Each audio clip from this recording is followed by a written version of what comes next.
আসসালামু আলাইকুম ওরহমাতুল্লাহি ওবারকাতুহ। সম্মানিত ভাই বোন, দেখতে দেখতে রমাদান মাস চলে যাচ্ছে। আমাদের জীবনের গুনাহগুলো আমরা যদি এখনো মহান রব্বুল আলামিনের কাছে ক্ষমা করাতে না পারি, তাহলে আমাদের জন্য সতর্ক বার্তা আগেই এসেছে। এ সম্পর্কে আবু হুরায়রা রাদিয়াল্লাহু আনহু থেকে বর্ণিত, তিনি বলেন, রাসূলুল্লাহ সাল্লাল্লাহু আলাইহি ওয়াসাল্লাম তিনি বলেছেন, যে ব্যক্তি রমাদান মাস পেল অথচ তার জীবনের গুনাহগুলো ক্ষমা করাতে পারল না, সে ব্যক্তি যেন ধ্বংস হয়ে যায়। কত সতর্ক বার্তা, কত বড় একটা হুমকি আমাদের জন্য, যে সেই ব্যক্তি ধ্বংস হোক যে ব্যক্তির জীবনে রমাদান মাস আসলো এবং রমাদান মাস চলে গেল, তার জীবনের গুনাহগুলো ক্ষমা করাতে পারলো না, তার নাক দুলুষিত হোক, বুলুণ্ঠিত হোক। রাসূলুল্লাহ সাল্লাল্লাহু আলাইহি ওয়াসাল্লাম এখানে আমাদেরকে সদা সতর্ক করে দিয়েছেন। বিখ্যাত একটি হাদিস, জিবরিল আলাইহিস সালাম যখন এরকম কথাগুলো বর্ণনা করলেন, তখন রাসূলুল্লাহ সাল্লাল্লাহু আলাইহি ওয়াসাল্লাম সেই কথাকে সাপোর্ট করলেন, তিনি আমিন বললেন, শক্তিশালী করে দিলেন সেই কথাকে। সম্মানিত ভাই বোন, এই যে রমাদান মাস চলে যাচ্ছে, আমরা যদি সত্যি আমাদের জীবনের গুনাহগুলো ক্ষমা করাতে না পারি, তাহলে আমাদের মতো বঞ্চিত আর কে আছে? সেই ব্যক্তি প্রকৃত বঞ্চিত, যেই ব্যক্তি রমাদান মাস পেল আর রমাদান মাসে তার জীবনের গুনাহগুলো ক্ষমা করাতে পারলো না।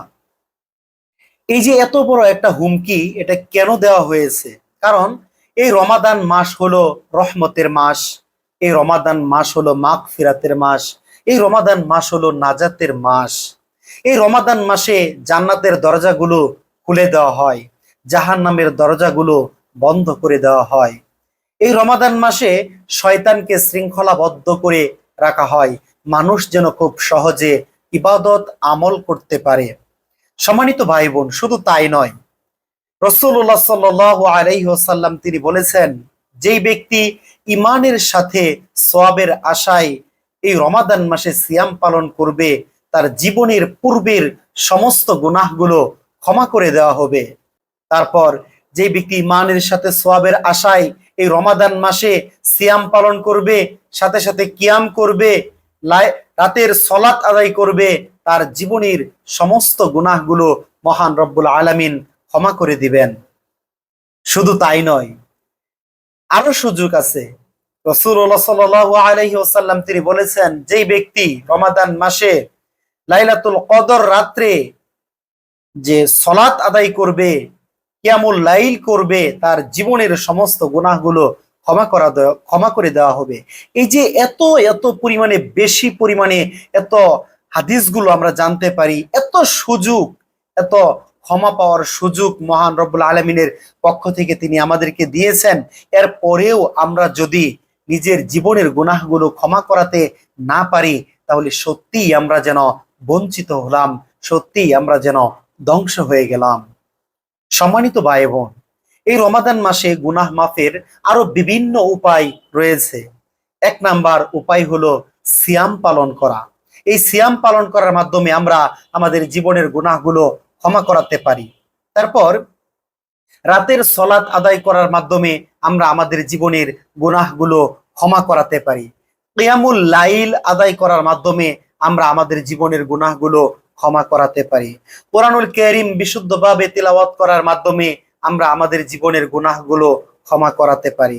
তারপর তওবা করার মাধ্যমে আমরা আমাদের জীবনের গুনাহগুলো ক্ষমা করাতে পারি। তওবা করার মাধ্যমে, এবং সবচেয়ে বেশি গুরুত্বপূর্ণ যেই কথা, সেটা হলো সবচেয়ে বেশি বেশি দোয়া করা, নিজের জন্য, পরিবারের জন্য, মানে পরিবার যারা আছে সবার জন্য, আত্মীয় স্বজনের জন্য, দেশের জন্য, প্রত্যেকটা মানুষের জন্য দোয়া করা। এগুলোর মাধ্যমে আমরা আমাদের নিজেদের গুনাহগুলো ক্ষমা করাতে পারি। শুধু তাই নয়, রমাদান মাসের শেষ দশকে লাইলাতুল কদর রয়েছে। এই লাইলাতুল কদর রাত্রে যে ব্যক্তি সলাত আদায় করবে, দাঁড়িয়ে সালাত আদায় করবে, তার জীবনের গুনাহগুলো মহান রব্বুল আলামিন ক্ষমা করে দিবেন।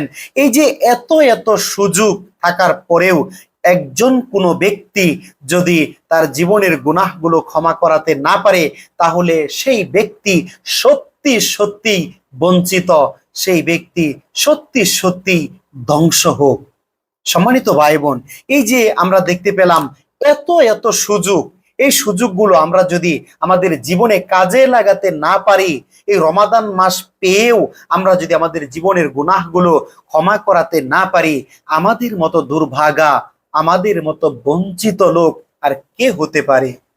সম্মানিত ভাই বোন, রমাদান মাস হলো ক্ষমা করার, নিজেকে ক্ষমা করিয়ে নেওয়ার সবচেয়ে সহজ মাধ্যম।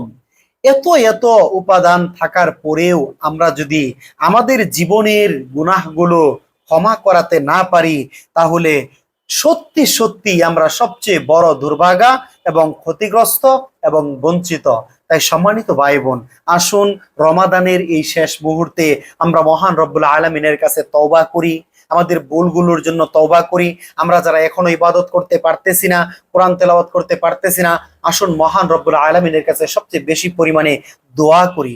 আর শেষ মুহূর্তের দোয়া আমরা লাইলাতুল কদরের জন্য করতে পারি, যে আল্লাহুম্মা, হে আল্লাহ, ইন্নাকা, নিশ্চয়ই আপনি, আফুউন, আপনি ক্ষমাশীল, যে তুহিব্বুল আফওয়া, আপনি ক্ষমা করতেই ভালোবাসেন, ফাআফু আন্নি, অতএব আপনি আমাকে ক্ষমা করে দিন। শেষ মুহূর্তের এই দোয়াটা আমরা সবচেয়ে বেশি পরিমাণে করব, আর ইস্তেগফার, জিকির এগুলো আমরা বজায় রাখবো।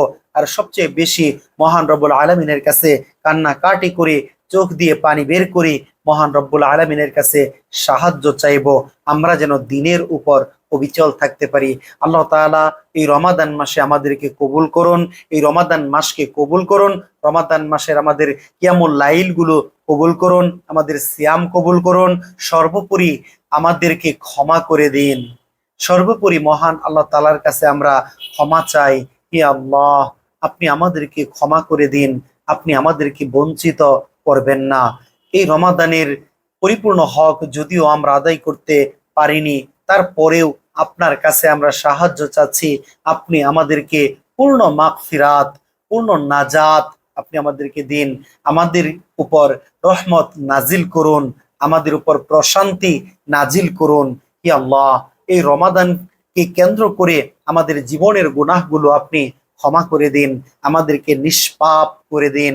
এই রমাদান মাস যাওয়ার আগেই আমাদেরকে ক্ষমা করে, নিষ্পাপ করে, পবিত্র করে দিন, আমাদের আত্মাগুলো পবিত্র করে দিন, আমাদের নফসকে পবিত্র করে দিন, আমাদের কান, আমাদের জবান, আমাদের মস্তিষ্ক, আমাদের হাত, আমাদের কলব, আমাদের পা, আমাদের কলবের ভিতরে যে কামনা আছে, প্রত্যেকটা বিষয়ে আমি আপনার কাছে আশ্রয় চাই, এগুলোর অকল্যাণ থেকে আশ্রয় চাই, আর আপনার কাছে এগুলোর মাধ্যমে আমি কল্যাণ চাই। হে আল্লাহ, আপনি ক্ষমা করুন, আপনি আমাদেরকে মাফ করুন। এই দোয়া আপনার কাছে আমরা করি। এই রমাদানকে কেন্দ্র করে সত্যি সত্যি আপনি আমাদেরকে বঞ্চিত করবেন না, এই রমাদানকে কেন্দ্র করে আপনি আমাদেরকে ক্ষমা করে দিন। আমিন ইয়া রব্বাল আলামিন।